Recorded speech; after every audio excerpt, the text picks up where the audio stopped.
Hello, good afternoon. আমি আর্য, Aryan stars থেকে।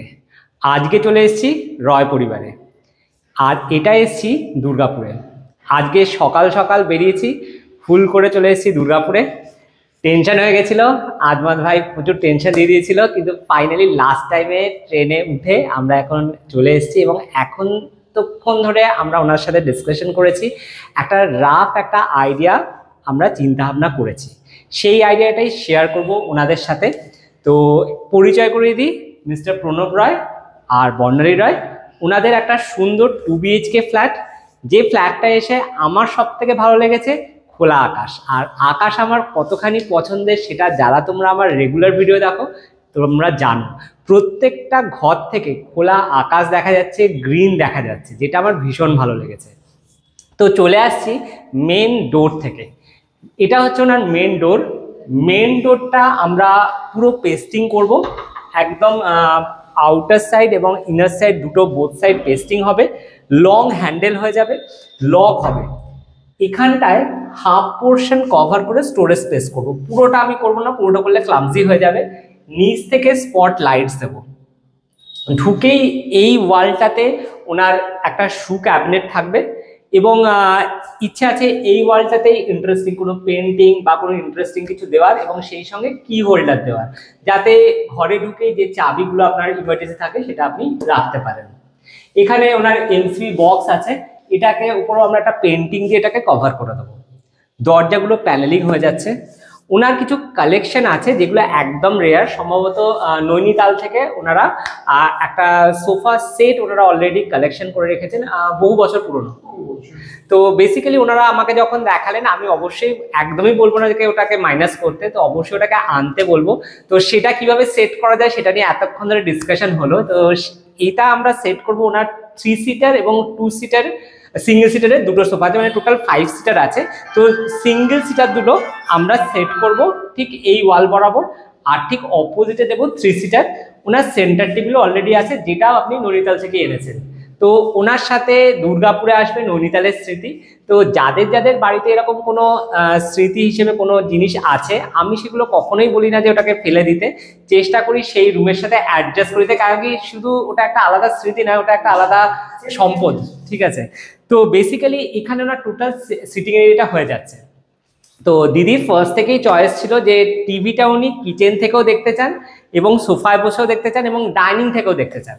তো সেই জন্য আমরা টিভিটা সেট করব এই ওয়ালে, একদম সিম্পলের উপরে।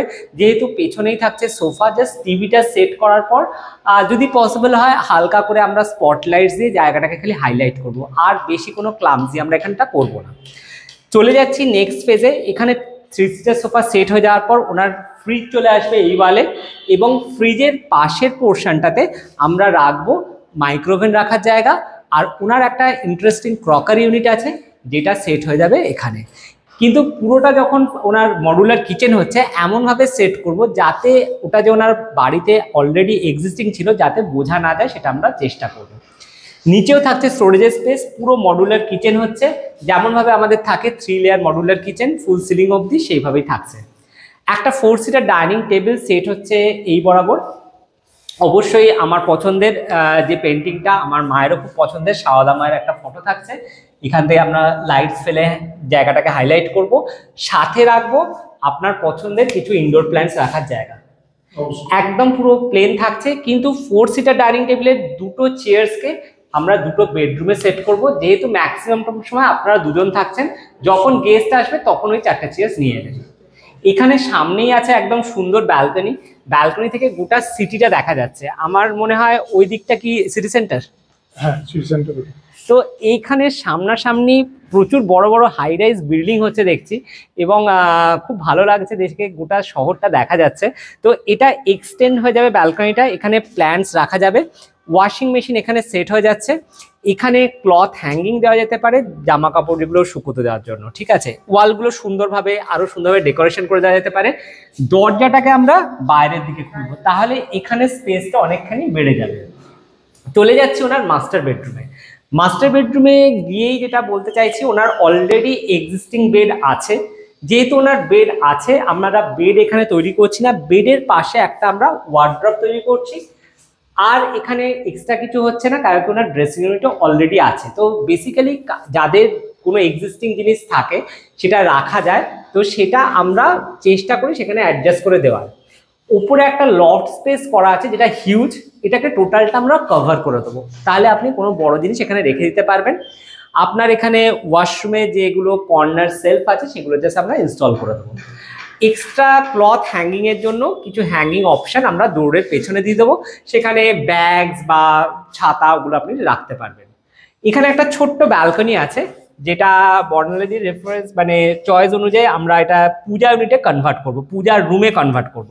তো এইখানটা টোটালটা কভার হয়ে যাবে স্লাইডিং করে, এবং এখানে একটা ছোট করে পূজা ইউনিট হবে, যেখানে উনি চাইলে বসেও পুজো করতে পারেন এবং তুলে দাঁড়িয়েও পুজো করতে পারেন। কিন্তু আমরা এখানে পুরোটা কভার করব না, এখানে স্লাইডিং থাকবে, কিন্তু যেহেতু এখান থেকে পুরো ভিউটা দেখা যাচ্ছে, মানে ওনার ফ্ল্যাটের সব থেকে প্লাস পয়েন্ট সবকটা ঘর সবকটা ব্যালকনি থেকে পুরো একদম আকাশ দেখা যাচ্ছে, পুরো সিটিটা দেখা যাচ্ছে। এই সাইডে একটা ছোট্ট কলের পয়েন্ট আছে, এখানে আমরা একটা ছোট্ট বেসিন দেব বা ছোট্ট সিঙ্ক দেব, যেখানে উনি ঠাকুরের জিনিসগুলো ওয়াশ করতে পারবেন। এবং এখানে একটা স্টোরেজ স্পেস ক্রিয়েট করব ঠাকুরের কোনো বড় বাসন রাখার জন্য, এবং সেখান থেকে লাইটস দিয়ে এখানে কোনো যাতে উনি ঠাকুরের পেন্টিংস রাখতে পারেন সেইভাবে দেব। এবং চাইলে এখানে দুজন বসে ঠাকুরের রুমটাতে সুন্দরভাবে প্রেয়ার করার জন্য স্পেস আপনার থাকছে। এই রুমে ব্যাস এইটুকুনি থাকছে, কোনো রুমে ফল সিলিং হচ্ছে না, কালার হচ্ছে সবকটা রুমে। চলে যাচ্ছি নেক্সট বেডরুমে। নেক্সট বেডরুমে যাওয়ার আগে এই পোর্শনটাতে যেখানে ওনার ওয়াশরুম আছে, এখানে বেসিন এরিয়াটা চেঞ্জ হচ্ছে, এখানে জাস্ট কভার হবে এবং আন্ডার কাউন্টার বেসিন হবে, এবং এখানে মিরর থাকছে, মিররের ভেতরেও জিনিস স্টোর করার স্পেস থাকছে। চলে যাচ্ছি নেক্সট বেডরুমে। এই বেডরুমটা সাইজটা একটু বড়, এখানে ওনার একটা এক্সিস্টিং বেড আছে। তো আমাদের বেডের ঠিক পাশেই একটা ছোট্ট স্টাডি জোন আমরা তৈরি করব, যেখানে উনি রাখতে পারবেন কিছু বই আর একটা ফোল্ডিং টেবিল। আর এর ঠিক অপোজিটে চার পাল্লার একটা ওয়ার্ড্রপ থাকছে, যেটা পুরো দরজার মাথা অবধি যাচ্ছে, এবং এখানে আপনার হিউজ স্পেস আপনি রাখতে পারবেন।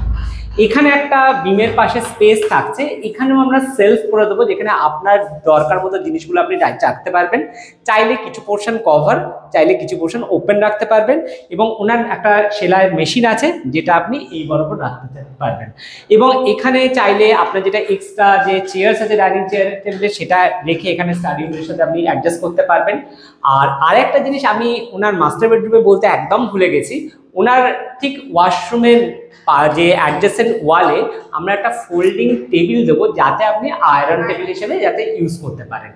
তো বেসিক্যালি এটা হচ্ছে আমাদের একটা রাফ ডিজাইনিং আইডিয়াস, যেটা এতক্ষণ আলোচনা করে ওনাদের সাথে আমরা ফাইনালাইজ মোটামুটি করেছি। এটা মোটামুটি এই জন্যই বলছি যে এখনও কাজ শুরু হওয়ার আগে অনেক কিছু কিন্তু চেঞ্জেস হতে পারে। তো বেসিক্যালি আপনারা একটু বলুন আপনাদের কেমন লাগলো।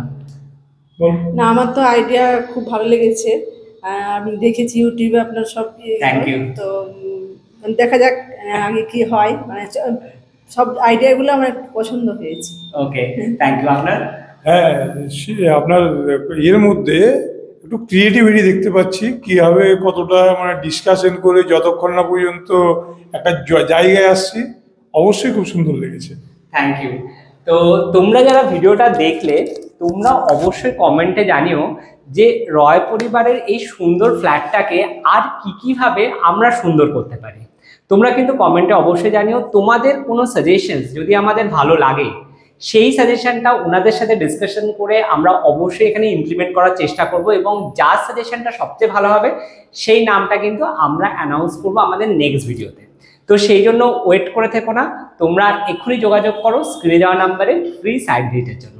আজকে আসি, চলে যাব, দেখা হবে নেক্সট কোনো সাইটে তোমাদের সাথে। টাটা।